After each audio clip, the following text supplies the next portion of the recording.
There's in the English version, there's a great cameo by someone who loves a celebrity that loves sloths, and she only has one line and it's 2 words, you know. So it's like we went over the top, you know, with trying to put in lots of little details for the fans.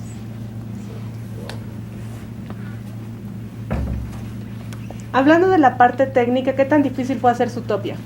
Speaking about the technical piece, how difficult was it to make this film, Zootopia? It was a challenge. It was a big challenge because for the first time, we wanted to depict animal characters for the first time as they really look in nature, you know, and to do that, we have new technology that we developed for Big Hero 6 that makes it possible to render a lot of information onto the screen in a shorter amount of time than it used to take. So since we could do that, we said, well, you know, the way we used to do animal characters before is that we would really kind of cheat the fur grooms. You know, they would just kind of be like almost a hair simulation on top of their bodies. But since we had this technology that could render so quickly, we said, well, why don't we make them look as real as possible, as in so much as their fur, you know. So we did tons of research on why animals look the way they do. I mean, we had people with like animal pelts, like under a microscope, looking at what the individual follicles of all these different animals look like, you know, and they're all very different. You know, a fox is the type of hair that they have is way different from a polar bear, you know, and we've simulated the fur for all 60 different species of animals that we did. So it was incredibly labor intensive, and just the amount of fur on each, there's hundreds of thousands of these strands on every character, and it was a huge workload just even to render all this stuff, and the world itself, it's one city but with several different districts. You know, there's a snow section, tundra town, a desert, and a rainforest. So this was probably our heaviest film in terms of like locations, environments, and characters too. Like I said, we had 60 different species, and with each of those there was a female and male variant, a child variant, different costumes, you know. So, and all these things need to be designed, you know. So it was just an army of people like bringing this world to life, and this isn't even to speak of all the 90 animators, you know, to bring them to life, to perform them. So it was a Herculean task, you know, and I think I'm so proud of our crew, you know, back in Los Angeles, because it feels like they're really at the top of their game, you know, and these people love what they do, and they love a challenge, and they really kind of brought it on this one. Thank you. You're welcome. ¿Cómo logran la conexión entre el público, que es universal, la cultura y las emociones? How do you get this connection between the audiences that are universal, the culture, and the emotions? So how do we make the Connections. the connections? Well, Like everything connect. I think, if I understand you right, I think that we try to come from a place of authenticity, you know, that we try to tell a universal story, you know, that is relatable, not just to children, up to adults, but all over the world, you know. Our jobs as directors and storytellers now, at Disney Studios, and every studio, I think, is not to tell just stories for the United States. You know, if we're just telling American stories, then we're just talking to a very small part of the world. You know, our job now is to tell stories for everyone. You know, And I think that's how we get that kind of, and to do that, we can't just be telling stories using cliches from our country. You know, we have to dig deep to tell universal, you know, stories and truths. So that's how we go about building these elements that speak to people's hearts, you know, and talk about real relationships that people have, not cartoon ones, you know. So we stay away from cliches, you know, and we really we look at moments from our own lives, you know, as children, as adults, you know, and how we relate to the world. I hope that I'm answering your question the way you intended. But that's how we do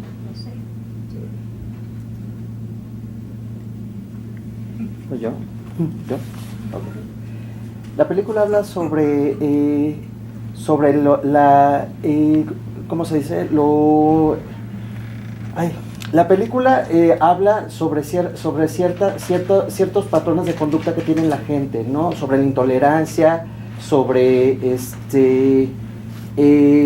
sobre los prejuicios, cómo hay que manejar este discurso para los niños, porque finalmente son a ellos a los que les llega este tipo de historias, y finalmente cómo ha evolucionado las historias de Disney, de lo que se contaba antes de alguna época a las de ahorita. Okay, so two questions there. Okay. The first one has to do with the Disney films speaking about certain patterns of behavior, of human beings' behavior, such as lack of intolerance, not having tolerance, or prejudice. How are you able to talk about these things to children who in the end are the ones getting these stories? Mm-hmm. This is question number one. Okay. And the second one is, how have Disney film evolved from like their old times to update? To the new one. So the first question is, how do we tell these kinds of complex stories Like to this children? type of behaviors, patterns. Right.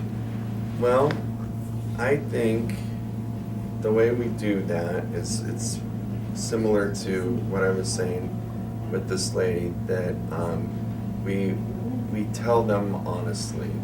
We try to tell a genuine story, because I think children know when they're being lied to, or they know when the story is disingenuous.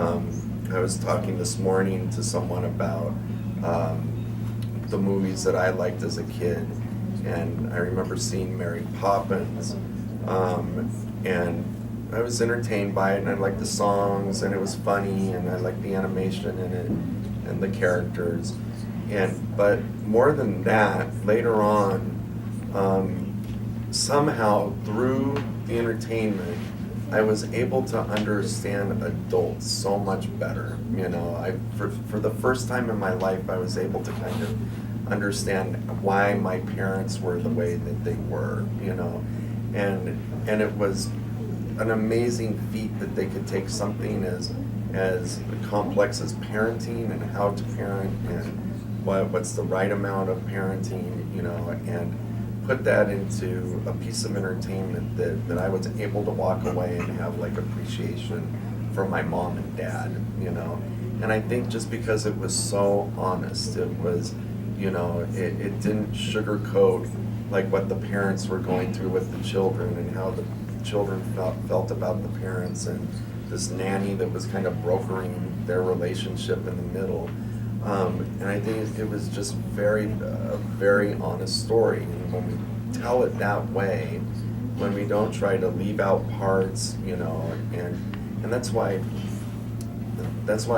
Zootopia, we didn't want to present Judy as a character that was perfect and just a do-gooder and never makes a mistake, you know, and teaches the world about tolerance, you know, because she's a good example of it.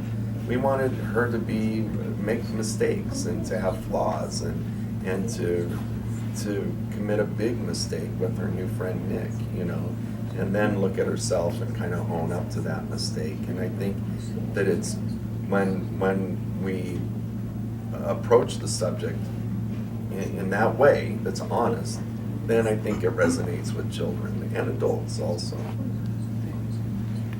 And then the second part was, how has Disney films evolved along time, like from what they used to be to what they are now?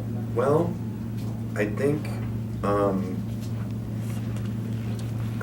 that we're more like some of the old films than we are some of the middle films that happened in the 70s and the 80s and 90s. You know, I think that we've kind of gotten back to basics at the studio right now, and it speaks a lot to the leadership of John Lasseter and Ed Catmull, where they've really put the job of filmmaking into the hands of the filmmakers. You know, there's no executives that are saying to us, like, make this kind of film. You know, we want this kind of film with these characters in this kind of world, and our studies have found that will make a lot of money. You know, that's not how we do it. And I think there was a time in the late 2000s or the early 2000s where that was how the movies were being made.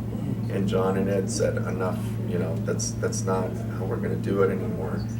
And that's why I think we're seeing movies that are coming from the filmmakers' hearts, you know, that are more personal, that reach the audience on a deeper level.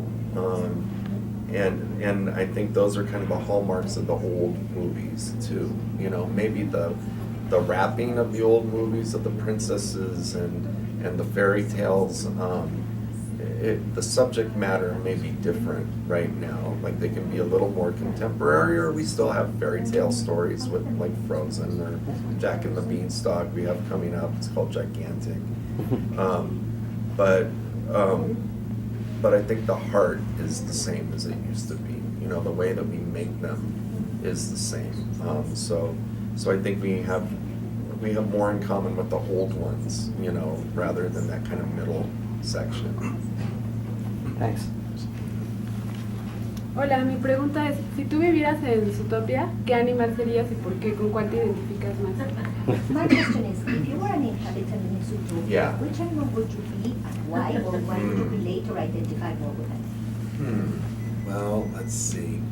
It would be cool to be the lion, but he turned out to be kind of a bad guy in the story, so I don't know if I'd want to be that guy. But it's like the truth is, it's like it's hard to, when I think about this question, it's hard to identify with just one, because some days I feel like Judy, you know, that I'm very optimistic and I feel like I can take on the world and achieve my dreams, but I'm a little naive, you know. But then some days I'm like Nick, you know, where it just feels like the world is against me and I'm cynical, and I feel like it's every day can be a grind, you know. Today I feel like Judy, you know, luckily, and I've been feeling like Judy more than Nick, you know, lately. And it may be because I was born the year of the rabbit, I don't know, you know, but I've always liked rabbits, you know, and I like her as a main character. So today, Judy, I'm a rabbit today.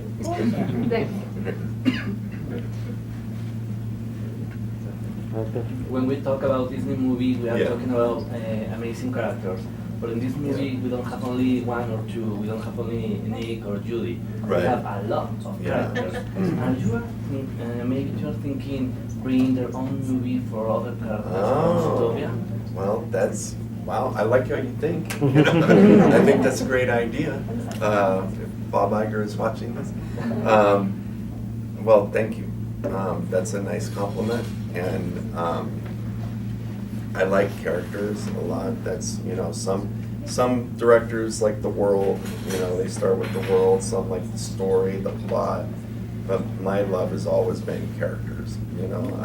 And I think it's because I like people, you know. I like how people interact. I like, you know, the chemistry between people. I like the electricity between a group of people or just individuals, how they relate to one another. So that's definitely something that I feel like I brought to the movie, you know, is just that sense of, you know, the chemistry that the characters have between one another. And one of our writers, Phil Johnson, he loves characters too, and the two of us work together on Wreck-It Ralph. And it's like he and I can just sit and talk about character types all day. And wouldn't it be funny if we put this kind of person against this one? And we always make sure, even if the role is a small one, that there's something unique about the character, or that they have a personality that comes through, even if it's just a very, very short, you know, scene. And yeah, it'd be awesome to spin off and to know, like, what is life like for Clawhauser, or for, you know, for Duke Weaselton, or any of them. It's like I like all of them, that it would be fun to work with any of those one characters and build off of. Well, Zootopia and, well, the animal world in the movie Yeah. has its own civilization, its own diverse culture. Yeah. So which was the inspiration for this culture, and which was the challenge creating this civilization? Well, the different the different neighborhoods, it was kind of, the idea came about from like big cities like New York, you know, that has lots of different, not only different boroughs, you know, like different, like the Bronx and Brooklyn and Queens, Manhattan, but also cities like New York, all over the world, that have like different ethnic neighborhoods. You know, this idea of people of one type will kind of gather in this one area because it makes them comfortable to kind of bring their culture, you know, to this place. And we thought, well, could we go one step further with that, and actually that they bring their climate, you know, to this city, to their neighborhoods. And the idea being that in Zootopia, like, none of those different kind of climate areas are natural. We imagine that they're all man-made or animal-made in this case. That they've gone out of their way to create a city that's inclusive for all walks of life, for all types of animals, no matter where they come from.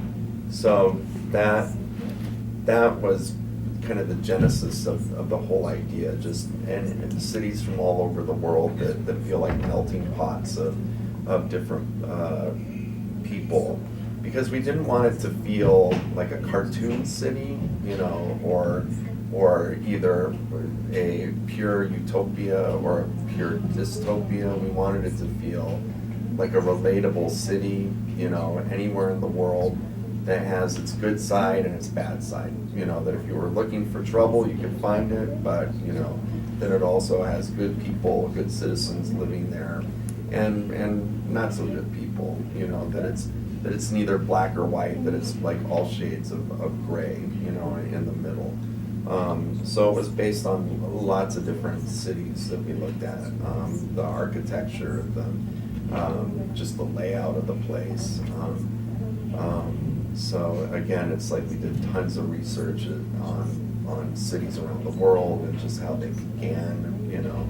And we wanted to make sure it felt like a place that had its own history to it. So you'll see like old buildings next to new ones, you know, like here in Mexico City, that you can look at any block and say, like, that's brand new, you know, that was probably built in the 70s, you know, that's really old, you know. So just stepping into any city in the world, you get this sense of like, this has been here for a while, you know, and it's existed for a while. It doesn't look all just like a futuristic, you know, place that was built all at one time.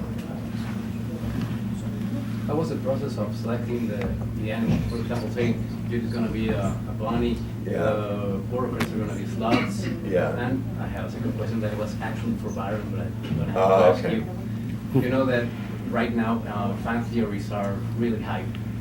So before anyone asks, I want to have it on video. Okay. Is Nick a descendant of Robin Hood? Oh. I really like that theory. You know, I think that's a great fan theory. I think, you know, I don't know, I think it's cool. Yes, I'll say yeah. But it's like we didn't really think of it that much, but it makes sense. It's gonna be out there. Right? It's, oh yeah, it's kind of already out there. So I like to think of it that way. As soon as I kind of looked at that, it's like, I believe that. You know, I think that's good. But we chose the different animals for their different jobs. Sometimes ones that made sense, like we say, the sloths working in the DMV because we had all had experiences, you know, in bureaucratic offices and waiting forever. And our head of story, we had a meeting where we were just playing with ideas of what jobs would animals be good at, you know. And Jim Reardon, who's our head of story, said, well, we could have a sloth working at the DMV, you know. And we kind of thought, and we wondered, has that ever been done before? You know, and how is it that joke has never been told before, you know? And we looked it up to see if anyone had done it before, and it hadn't been done, you know. We're like, oh my God, that's hilarious, you know. So, and it seems very obvious, you know, just for the joke. Coding Flash. But, yeah, and let's call them Flash, you know, so make it kind of ironic. And tigers are backup dancers. Yeah, very sexy, you know. But then we also wanted, you know, for our main character, that Judy she's trying to be a cop, you know, and that was in an effort to build this kind of underdog character, you know, this animal that had something to prove, you know, that it comes from this deep sense of justice that she has, that she didn't like seeing her friends bullied, you know, as a child, you know, and stood up for them, you know. So we get why she wants to do that. We understand where it comes from, and then it makes her struggle seem all the more kind of real, and you know, we really root for her because we know it comes from a very pure place. And she's not just trying to prove some theory, you know, that there's real conviction, you know, behind it from the character's point of view. So that's an example of one that we went against type, you know. And we wanted it to be that way because, again, we didn't want it to be kind of a black and white world, you know. We have a scene with the elephant that can't remember anything, you know, so originally we were going to play that as that the elephant can remember everything, and we said, like, well, you know, do they always have to be their cliche? Wouldn't it be more kind of realistic if sometimes they are and sometimes they aren't? And again, it's supposed to be trying to reflect our real world, you know, because people are never exactly, you know, what you think they are, or maybe they are, you know, so we wanted that kind of gray, you know, to be in their world too. Una pregunta más. Bernie. Que si nos puede platicar sobre la participación de Shakira en la cinta. Sí. Would you talk a little bit about Shakira's involvement in this film? Oh, well, man, it was so great. I mean, to work with her because we all know her music and her talent, and we had this character early on in the story named Gazelle, you know, that was this kind of pop star, international celebrity in the story, and we thought, well, maybe she could sing a song, you know, her song can be kind of Judy's anthem, you know, and it could kind of be stand for what Zootopia is all about, you know, and she could be kind of the voice of the city, kind of sing, you know, from the city's soul. We thought, well, who could play this character? Because we didn't want an American, we didn't want it to feel like it was an American point of view. It needed to feel like it was a world view, you know, a very international point of view.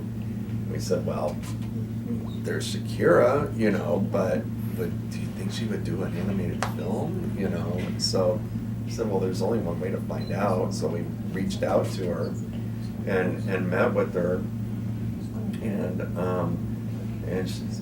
an amazing person, really warm to meet her the first time, and we pitched the story to her, and we found out that she had been, you know, approached by to do animated films, but she'd never kind of found one that she could relate to, you know, that she could find her way into. And so we described the story about this little bunny, you know, from the country wanting to be a police officer, but police officers are these big animals, but she has this, you know, this sense of justice, you know, and standing up for the little guy. And Shakira listened, and she's like, you know, and when we were finished, she said, you know what, the first thing I ever wanted to do when I was a little girl, like when I grew up, I wanted to be a police officer because I didn't like bullies, you know, and I wanted to stand up for the little guys, you know, just the same way Judy does. So I really relate to this girl, she said. I relate to this character. And it was kind of the first time that an animated film spoke to her. And she said, well, I hope you'll consider me when you make your decision. And we said, Shakira, you're the only person we want. You know, if you want to do it, you know, let's shake hands right now. And so we said, great, we're partners in this. It was the quickest deal ever made in Hollywood. And she was wonderful to work with. Last summer is when we recorded her dialogue, because not only does she sing the song, but it's a character that also has lines and has some really key moments in the movie, in the story. And so we went to Barcelona and spent time with her, and I'm happy to report that she's as wonderful and down to earth as you would hope her to be, you know, and even more so. I mean, just an absolute joy and pleasure to be around. It just feels like a regular person. There were moments where working with her, I would have to kind of remind myself, wait a minute, this is Shakira, you know, it's this human being that I'm, you know, relating to on just such a basic kind of warm level. You know, this is an international superstar, you know, but she really cares about what she does, and she cares about the work and what it says to the world. And she was wonderful to partner with. Bueno chicos, pues muchas gracias. Como ven, tenemos un gran